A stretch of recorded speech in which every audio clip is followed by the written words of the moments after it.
Tired of missing easy shots and want to level up your aiming game?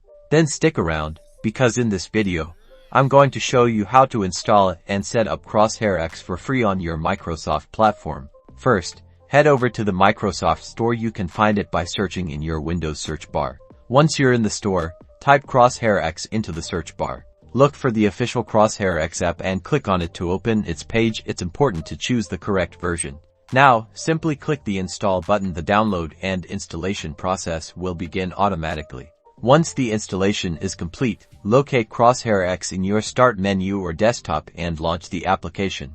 Upon opening, you'll see a variety of crosshair options. You can customize the color, size, shape, and even import your own custom crosshairs. Make sure to explore the settings menu to fine-tune the overlays, visibility, and positioning to suit your preferences. Experiment with different crosshairs to find what works best for you. And that's it. You're now ready to jump into your favorite game and experience improved aiming accuracy with Crosshair X. Now go get those headshots. Remember to like and subscribe for more gaming tips and tricks.